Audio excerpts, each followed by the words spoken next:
Today on Thought Rock Live, we have Michael Oss, who is president of Communicating IT Inc. and Think ITSM Expert Coach. Michael is an accomplished information technology consultant with more than 10 years of experience in IT service management. Michael has a unique and varied background that contributes to his passion for delivery. After graduating from a military university with a combined major in computer and space science, he received his commission as an Air Force officer and completed a 9-year career as an air traffic controller. Michael performed many roles, including chief evaluator for his fellow controllers and project officer, where he managed large, highly complex operations for NATO and NORAD. These roles contributed to his laser-like focus on details necessary when every decision has critical consequences. To date, Michael has completed numerous IT consulting engagements with both small business and enterprise-sized organization and is known for his ability to deliver regardless of the size or complexity of the initiative. So with that, I welcome Michael Oss to Thought Rock Live today. Michael. Fantastic. Thank you very much. Good day, everybody. Today what I wanted to do is just provide an overview and an opportunity to take a look at information modeling, something that I've had the opportunity to basically leverage in a number of different engagements for large organizations as well as smaller organizations. And really something that I think is an evolution of IT service management in organizations that are still looking for ways to deliver greater value to the business. So, you know, in terms of describing value to the business, I think all of us are probably in the same boat. Certainly the clients that I have all express the same challenges. There's this general focus on, you know, reduction of resources, especially now given the recession, depending on how you look at that. There's always this focus and pressure to reduce downtime. Basically, everybody wants IT to operate as a utility. There's this increased demand to deliver, and all at the same time, how do we maintain or improve quality? And so this is a challenge all around. I believe that information modeling is one way that you can wrap your hands around some of these challenges and be able to articulate the value of what IT is delivering to the business. So today what I want to do is talk about a number of things. What is an ITS information model?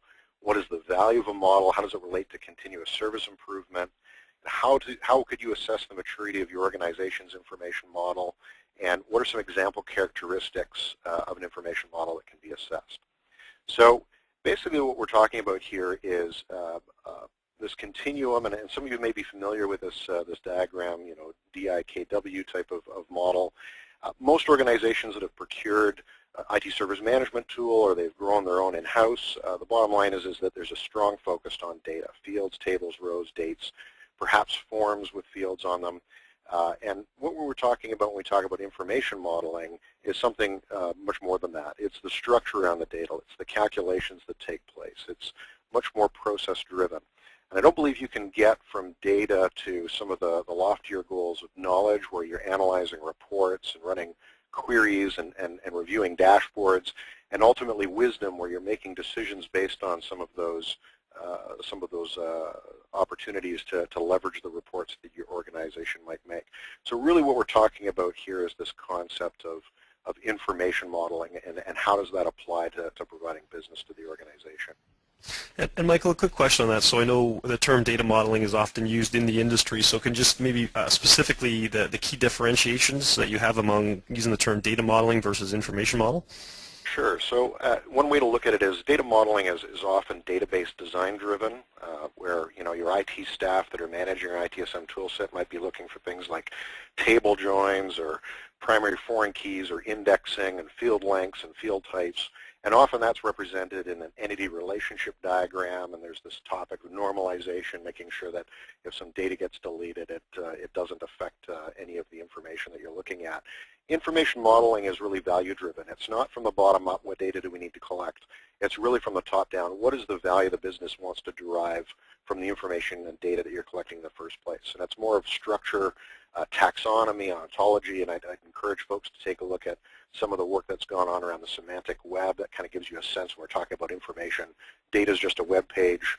Information is much, much more than that from a web point of view. Associations, linkages, and the way you represent an information model typically would be something very simple, a spreadsheet or a document. Just a way for you to catalog and identify what information your organization might be collecting. So in terms of value and what is this? What is an optimal ITSM information model? When I say that, what does that mean? The bottom line is it's a collection of information elements that you're capturing throughout the life cycle of your processes. Whether or not you're doing one process, say it's incident management, or a suite of processes, really what you're talking about by process is what information are you collecting, and a lot of that's often process and practice driven. You know, if you're doing change management, there's going to be information elements that obviously are required to enable and make that change process hum, if you will. There are also operational requirements in terms of information modeling. For example, if you have a partner that you need to exchange information with, say a serial number of a desktop, that would be an example of information that is very important, but it's important from an operational point of view. Often, and ultimately where you want to get to is where the information model is actually driven by performance management and measurement. So if you're looking at reports and the reports aren't enabling your IT staff or ultimately the business to make sound business decisions, that's an area where information modeling can step up, or you can leverage that to say, how do we make these reports more meaningful? How can we support the business and provide something that's ultimately actionable at the end of the day? As I mentioned, from a process perspective, one way for you to get a sense of what information you collect is literally walk through the process through all the stages or states that you go through and ask yourself, what is the information that you're collecting? Is it process specific? You need it from a process point of view? Is it an operational requirement? Or is it something that is driving business value? And I'll talk more about the business value aspect. That's really the sweet spot. It's easily documented. As I mentioned, it's a spreadsheet. It doesn't have to be anything exciting. There's no special tool that's required. If anybody's wondering, it really is, the intent is to keep it simple. And most importantly, at the end of the day, it's actively managed and it has clear ownership. This isn't about the example I've often used is somebody comes in, creates a document, maybe it's a consultant, who knows, and at the end of the day, that document shows up in some filing cabinet, never to be reviewed again. When we talk about information modeling and the documentation that accompanies that, it needs an owner, it needs to be actively managed, audited, reviewed on a recurring basis. So moving forward, and we talk about this, what is it we're really talking about, and why would an information model be of particular interest to an organization? Well, at the end of the day, really what we're talking about is continuous service improvement. And so this diagram that you see here, some of you may be familiar with it. It's out of ITIL version 3 CSI, and it's the typical, what's the vision, where are we now, where do we want to be, how do we get there, and do we know we got there at the end of the day? I would propose that it's impossible for you to either set baselines and ultimately measure whether or not you've achieved a goal unless you have effective information modeling. It's one thing to say, where are we today, and set a baseline, but if there's not a consistent representation of the information. For example, if some of the information you collect is suspect today, let's say you're calculating first point of contact resolution at a service desk, but you know that that field is not often populated consistently. There's no point in setting a baseline against that particular field of information if you know that it's not that accurate. Because at the end of the day, when you go to measure it once you've completed a CSI program, let's say you train service desk staff to be able to do more first point of contact resolution incidents, your number might actually go up, even though you know in your heart that you've actually improved the service. The reality is it just happens to be how the information is being collected. So when we talk about this at the end of the day, information modeling underpins a lot of the continuous improvement activities that your organization would want to accomplish. So great, we got this information model concept. Perhaps it's something you're now looking at or considering in terms of how this factor into my organization. How can I leverage this? And how do I know that my information model is actually able to deliver the value that, you know, the guy on the phone right now is telling me it ultimately can? My recommendation here is to approach this from a capability maturity model point of view. Those of you may be familiar, I'm sure a lot of you probably heard of this before, the process maturity assessments, and they're scaled and the whole bit. Initially developed by MIT to assess whether or not third-party contractors had a certain level of maturity, because obviously they felt if those contractors are coming in and they met a certain level of maturity, they would get better software development outputs at the end of the day. And so that's grown over the years. There's now an integrated suite of capability maturity models under the auspices of CMMI. There are some idle processes that have been factored in there, not every one, but the methodology behind it ultimately, in the end of the day, has this continuum of, let's do a maturity assessment, then let's apply industry best practices, ITIL, COBIT, Lean IT, whatever the case might be, for the purpose of continuously improving the services that you deliver to your customers. So this concept of CMM is a good way for you to get a sense of, let's assess where we're at today, and then we can look for areas where improvements will actually deliver greater value and be able to measure it as quantitatively as possible. And in a perfect world, and something that I've been involved with quite a bit recently, is this benchmarking approach. If there's an opportunity to collect maturity information and put that into a CMM model or something similar to a CMM and score it, it would be possible to then compare organizations in your same vertical with one another and determine whether or not you're ahead or behind the curve, and what's the real benefit that exists coming out of that. And so for those of you, a little bit later in the slide, you'll see that I described this as a 5-level or tier type rating. That's pretty common, and I'll describe some definitions, characteristics for those levels a little bit later. And Michael, will you be providing some examples of the tiered naming structure? Yeah, I will. Well, what I will describe is really the numbering scheme. 0 to 5, 5 being nirvana, if you will, and 0 being there's no semblance or recognition of any activity occurring for particular characteristics. CMM uses terms like initial, repeatable, defined, etc. Alternatives that I've used in the past are not formalized, achieved, proficient, integrated, and ultimately business aligned. But at the end of the day, what I think is most important is that there's clear definitions for the characteristics of each of those levels. Trying to sum all of that up in one word is very challenging, and instead it makes a lot more sense from my point of view and my experience to actually focus on the characteristics and list them all, rather than trying to boil that down and distill it into one single word. So when we talk about this approach, so let's assume for argument's sake that you're thinking about information modeling. Where do you start? Well, I think probably the first critical activity that you'd want to do is baseline where you're at today. Define some criteria that you think is critical from an organizational perspective. Score those activities and come up with some type of a baselining score. That baselining score, ultimately at the end of the day, is something that you're going to use as a launch pad. It'll also give you a good foundation for which areas or within the different categories, and I'll give some example of those categories in a moment, where you'd want to focus more attention. So when we talk about setting targets, so really at the end of the day when we talk about setting targets is achieving goals, making them meaningful, and in a perfect world you'd want the business ultimately driving those targets versus IT. Because at the end of the day, the whole value coming out of the information you're collecting should ultimately find its way into reports that the business is going to value, the business is going to consume. Prior to that, it's IT senior management consuming that, so it can make effective business decisions in support of the business itself. When you're looking for targets, one of the challenges that I've run across is how do you get people's attention? There's so many projects going on, so many, perhaps you've described them as CSI initiatives, perhaps not, but everybody's really busy. So how do you make that work? Well, my recommendation here is look for other CSI initiatives in your organization and use that initiative as an opportunity to evolve the information that you're collecting that ultimately drives value. In other words, you need to look for some big dogs to put those fleas on. I don't know a better way to describe it, but that's really an approach that has been very successful with clients that I've worked with, is don't try to make this an initiative on its own. Look for something else and tag that other initiative and use that initiative as an anchor to get some of these improvements in place. Of course, then you want to measure, so you want to go back and reevaluate and see whether or not some levels of maturity have been improved. And at the end of the day, what you want to be able to do is translate what it is that you're collecting from an information point of view into terms that the business can readily assume. Even if the business isn't actively engaged day one, you want to start that process as soon as possible.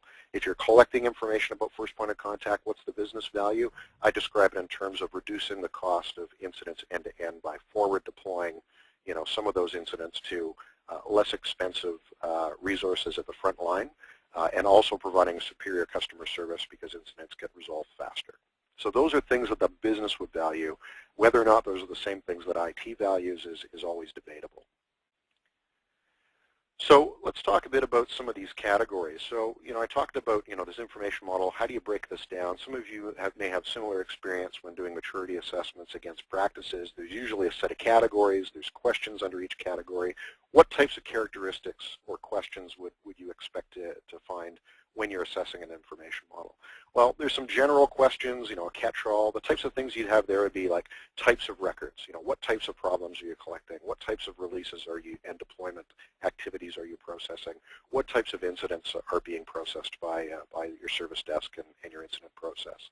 Management engagement and prioritization models aligned across all your practices. So when you say a priority one, it has the same relative comparable meaning across all of your practices. That's something that ultimately you'd want to strive for.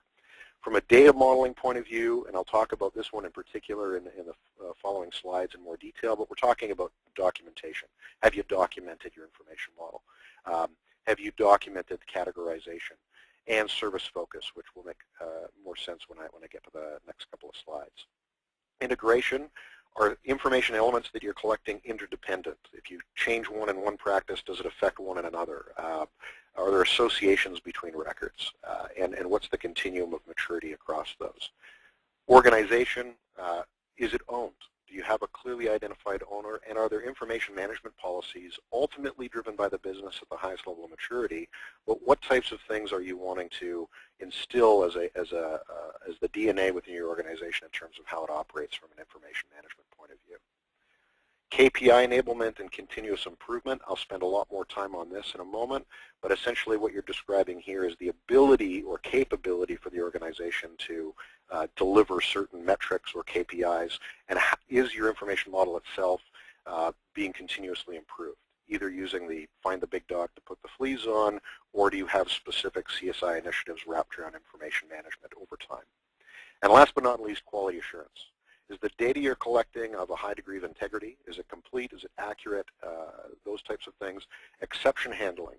What happens if you have an information model that doesn't allow for a particular customer to describe their issue or request root cause analysis for a problem? Or if your release process is stepping up to bat and being able to describe a particular type of release? How does your information model accommodate exceptions to that rule? And how to use that as a feedback mechanism to enhance and evolve your model? Training and auditing, the last 2 points there. How are you training, and ultimately how are you auditing the value? So let's drill down then into a couple of examples. Before we do, one of the comments that I just want to make, and you'll see a little bit later in here, some characteristics really are practice specific. If you're talking about types of records, clearly types of records differ by practice, and you may be doing it for change management, you may not be doing it for incident, or vice versa. And so in the examples I'm going to provide, I've just used that letter P and the circle around it just to indicate that some criteria that you may be analyzing for an information model is practice specific, but a lot of it is really generic. It isn't practice specific, it's how your IT service management strategy in your organization aligns to the business in terms of evolving the information that's being collected. So let's talk about... Quick question for you, Michael, on that. So when you look at that, is it possible, and also I guess relevant or useful, is there any rationale with doing a model maturity assessment for only one practice, say incident management, even though an organization may have implemented multiple practices? Yeah, that's a good question. So the answer is yes, absolutely. I think that right off the bat, just a generic view of information modeling within your organization, assess that, and if you're really just focusing on incident management and change, maybe it was just released recently for you, or you have a process that was just recently released, you may decide there really isn't a benefit to do the assessment on that because it's just not ready yet. It's just getting off the ground. What I will say, though, is that the higher level of maturity that you want to get to, we start talking about integration, you're going to want to demonstrate, or you're going to want to benefit from associations or linkages of information across multiple practices. So at some point in time, you're going to have to take a look at that and say, how far can I go if all I'm doing this for is incident management?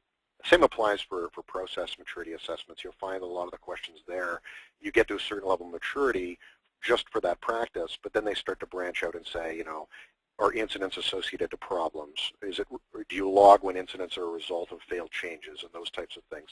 The same type of methodology would apply from a maturity model for information modeling. So let's take a look at some of these characteristics for data modeling, one of those categories that was described before.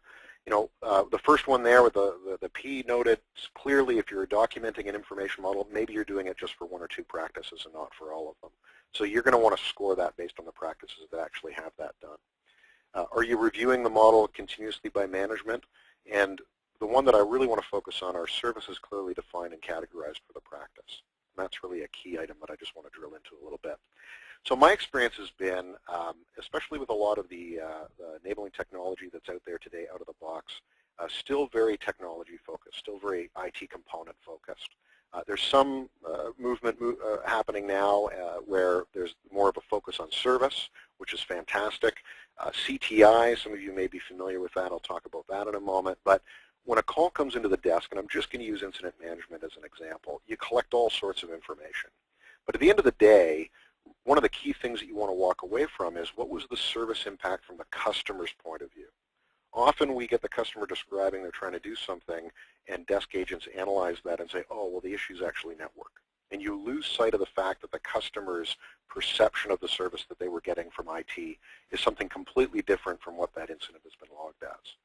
And so just give you an example of kind of an organization where some of this starts to come to play. You can look at here and see incident categorization. This is an actual organization, and these are actual CTI category values that were being captured. And I don't know, I don't want to be cruel or anything, but I think when you look at this, you get a perspective very quickly that it's almost impossible to make a sound business decision off of a report that describes something like this. If incident count was a KPI and you were to break it down by category, what would the business ever do with this? Well, you've got a jumbling here. You've got server with password reset, with outage, with project, with move add change, with Oracle 11i. It's a mixture of service, it's a mixture of type, it's a mixture of category. And, you know, I think a lot of organizations get frustrated, and the reason why they get into this mindset or into this spot is because their CTI structure is just too simplistic for the information that at the end of the day you really, really want to capture out of any process, not just incident management. So separating classifications and categories is really the remediation behind this. And so what might that look like? On top of collecting just the component that broke, maybe it's a network port, or maybe it's an individual desktop, there's some things that I think offer a lot of benefit if you're able to collect that same information. And again, this applies to every practice. This is the service type of view that I would propose as something that can add a lot of value to your organization. Right off the bat, you probably have an end-to-end service. Customers call in and say, yep, I can't do payroll automation. And so at that point in time, what I've seen most often is that's when the agent starts to ask questions. What seems to be the problem? It's not working, and what happens? Oh, I go to a web page to do the payroll automation, and the payroll automation web page says it can't be found. It says 401 error. And the agent goes, oh, that's a network issue. And they code it as something like, you know, category network, you know, type is fault, and item is, you know, whatever, port or something like that. At that point in time, you've completely lost the fact that what the customer was actually trying to do was payroll automation. And you've lost the fact that the service at fault is actually the network provider service, which might tell you who actually has to fix this on top of what the end-to-end impact is for the customer. Sometimes customers call in and they say, listen, I'm just trying to use the internet, or my desktop won't boot. I wasn't trying to do anything special end-to-end. And that's okay. You can catch them under a catch-all like personal productivity. But what happens when you are doing payroll automation? You use the same provider services again and again that ultimately automate multiple end-to-end services. So from an information modeling perspective, if all you have is a CTI structure and you lose sight of what the customer's end-to-end service was or what the provider service was, you may be losing some really valuable information in terms of how you can take advantage of that. So the customer knows that, the end-to-end service. The provider knows this. And often what I found in a lot of the tools out there is what ultimately gets categorized at the end of the day is the component itself. So a good example, actual client, policing client, IT CIO was at the front of the room describing how fantastic the records management system was working, that it hadn't been down in 90 days. And the commissioner of that same police force got up and said, I hate to break it to you, but it's down right now in 3 cities. And the CIO said, oh, there's a network issue in those 3 cities. And the commissioner said, I really don't care. the bottom line is that a record management service is unavailable, and IT delivers that to us and it's not working. So again, it would be very difficult for you to derive that if all you were collecting is network failure. You wouldn't know that that network failure was actually affecting some end-to-end service that the business ultimately is expecting to be available. So let's move on to KPI enablement and CSI considerations. So, I'll start in the bottom left-hand corner. Is your practice information model audited? That's the model itself. Do you have somebody that reviews to see it's versioned, that it's being leveraged and used on a consistent basis, and are the audit results made available to management? Are information model CSI initiatives considered within your organization? Maybe you're looking for the dogs to put the fleas on, and that's a win. Or maybe you're just looking at establishing an annual CSI where you want to uplift your information modeling to deliver the next round of value to the business and make that a closed loop type of model. The one that I have at the top there, what practice KPIs can be enabled with the information model? This is really a key piece here. When you talk about maturity, then you also need to at some point in time talk about, well, what could I report on if I had the right information available to me? So really what I'm talking about here is if you take an approach of defining all the metrics and KPIs for every practice that you manage today, just write them down. Know generically what type of information you would need to calculate those. If you then map all of the information elements that you collect in every one of your modules or change tool or incident tool or problem tool and map those to each KPI, what you'll find is that right off the bat you'll know, hey, these metrics I can calculate, and these other metrics which we've considered key performance indicators, we can calculate those as well, but look at all these other metrics that we can't calculate. That doesn't mean you now need to crack open the hood and start putting a whole bunch of new information in your tool because, look, we can only calculate 60% of all the metrics we identified.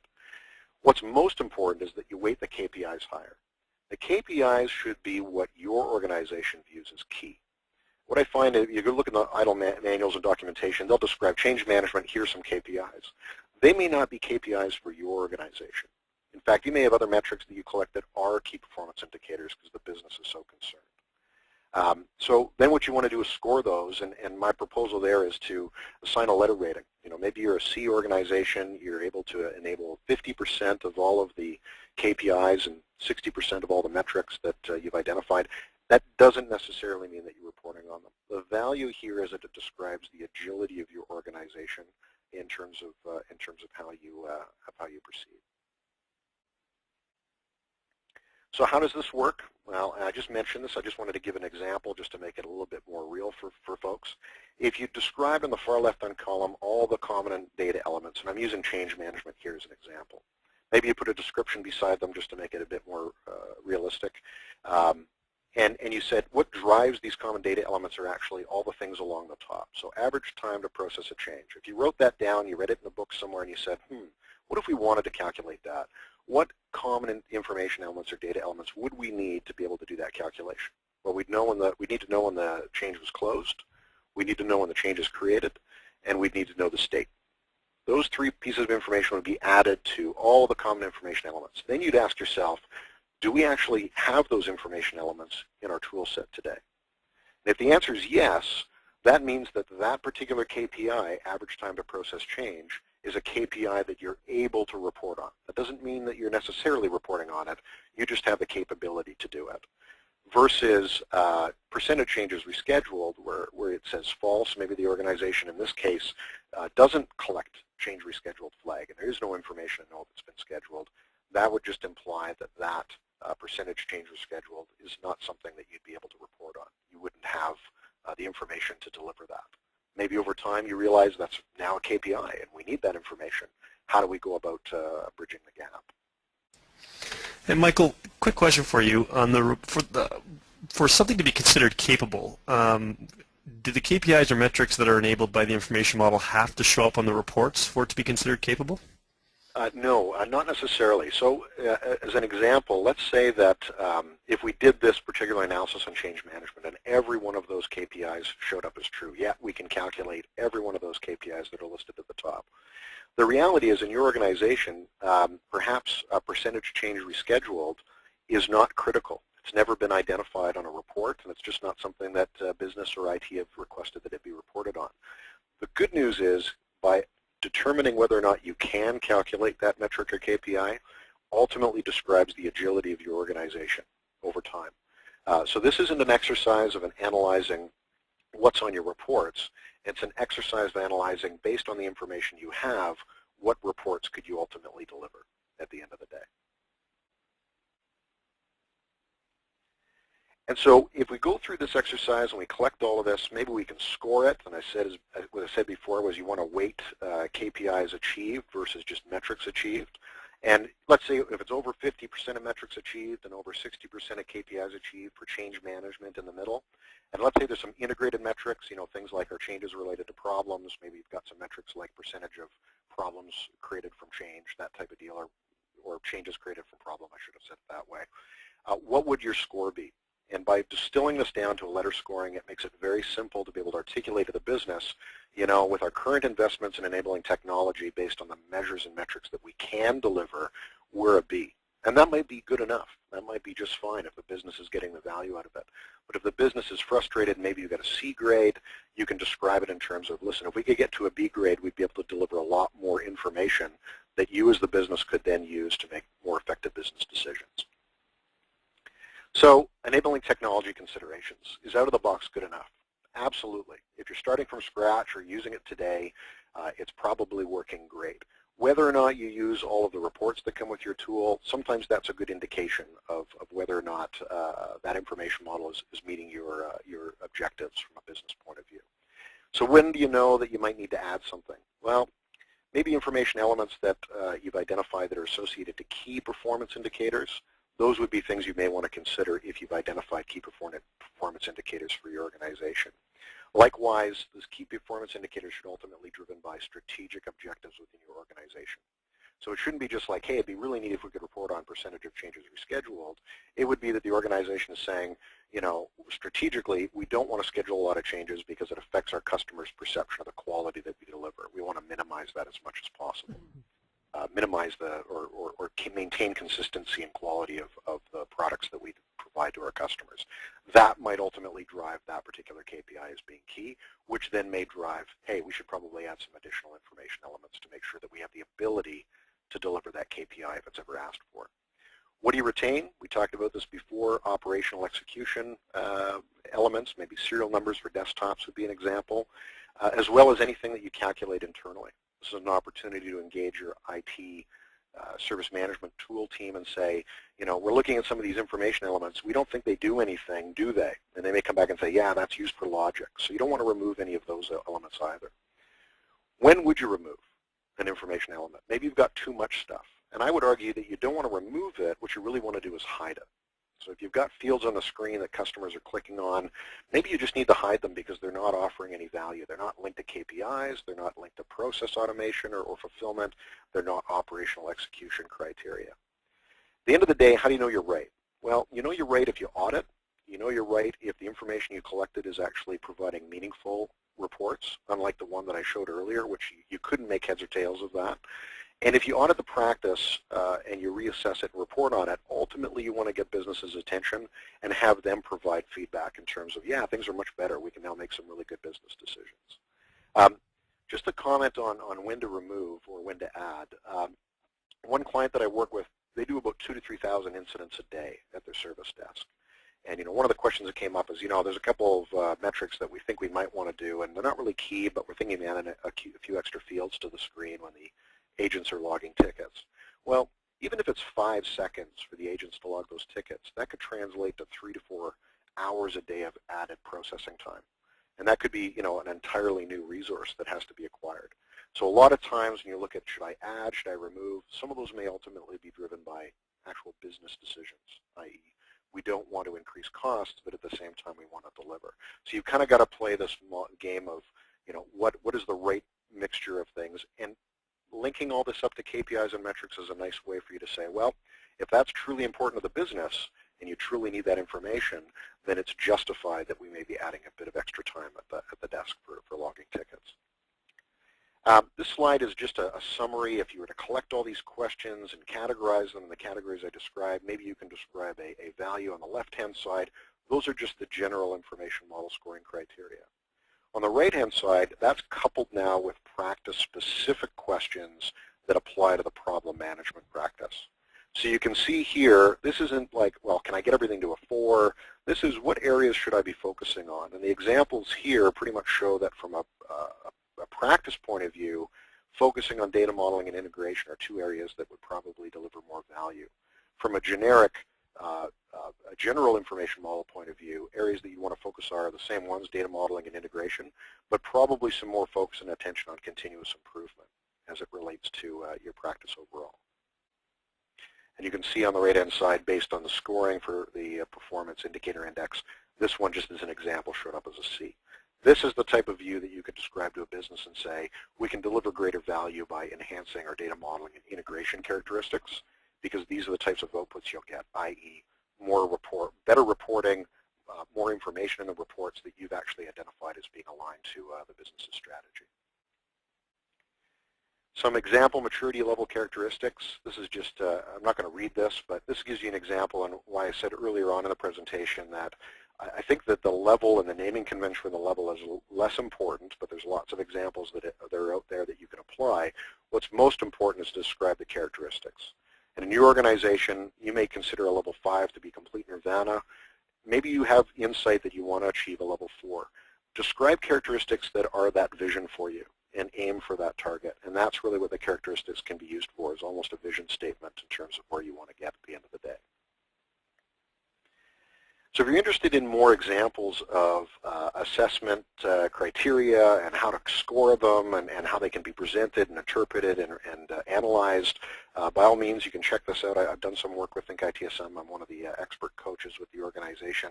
There's a free assessment capability online, and you can get into that and poke around and see if there's something there that twigs your curiosity.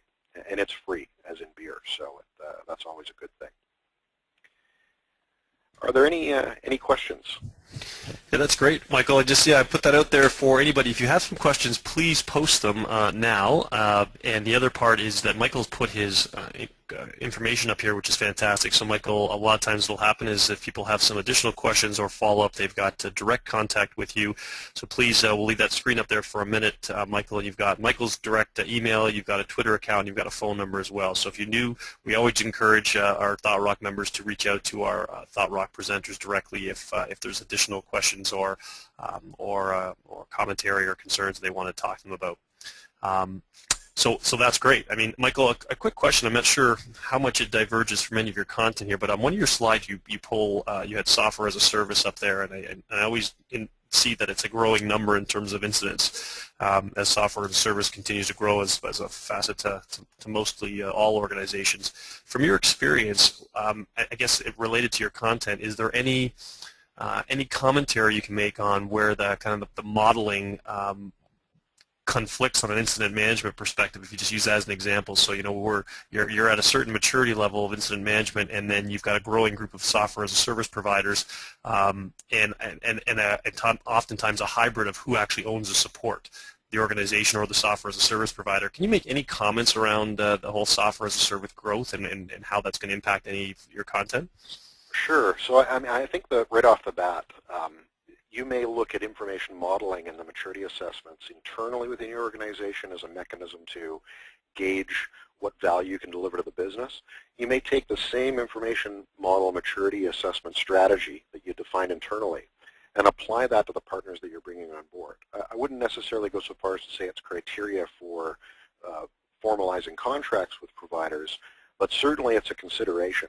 One thing that's always beneficial is to ensure that at the end of the day, if that partner is going to provide reports back to you, are they collecting the right type of information through the life cycle of whatever service they're providing as a software as a service model?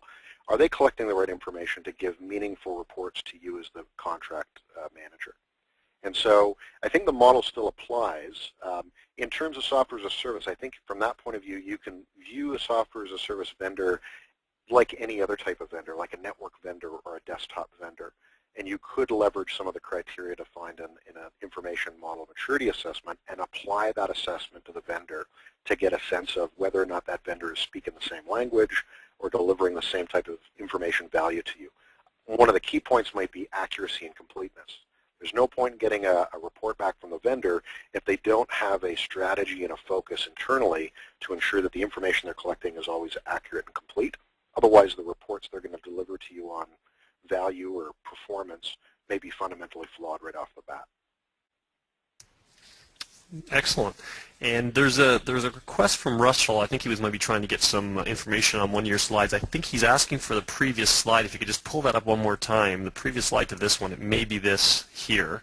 Unless Russell tells me any different, unless it was the example slide. But let's just leave it here. He asked if you could show the previous slide one more time. Yep, he's saying that is it. Thanks. So perfect, Russell. We'll leave that up for a minute. He might want to take down some information. So again, thanks a lot, Michael. I'm sure that you'll have some folks reach out to you directly, but I wanted to just to do a quick wrap up here. We definitely appreciate your content and always appreciate when our presenters, speakers kind of stay true to the Thought Rock mantra, which is to make this educational in nature. And as you can see, we're not talking about sales pitches. We're talking about true educational content, adding value to the Thought Rock members. So that's fantastic. Next week, again, just to remind everyone, we will have Mark Sherry, who has been on before and has had great reviews, and Mark is the VP of ITSM division of Stroma, and he's going to be presenting on should change and release management be the same process. So please keep an eye out for your newsletter and your communication. You'll see more information on that as well as other upcoming Thought Rock Live sessions. And in addition, if you haven't already and you are in a management role in your organization, please stay tuned or look into Thought Rock's new Management Passport program, because I think you'll find some significant value in there as we grow and augment some of the other training opportunities for the broad base of employees that different folks have in IT service management. So that's next week. Mark Sherry. Michael, again, I don't know if you have any passing comments here, but we appreciate your time again, so thank you very much for today. Absolutely. It was a pleasure. Fantastic. And we will leave this slide up for those folks, again, who also are looking to make sure they've got the contact information for Thought Rock for any reason, whether it's recommendations on future content, future speakers. Maybe you lose Michael's contact information and you need to try to get a hold of him. You can do that directly through us as well. So either way, we encourage our Thought Rock members to reach out to our presenters and discuss any further issues that might be relevant to your situation. So with that, Michael, we'll sign off and we'll say thank you again to everybody and have a great week, and we'll leave this slide up here for a little bit longer while we sign off. Thanks a lot, Michael. Great, thanks a lot.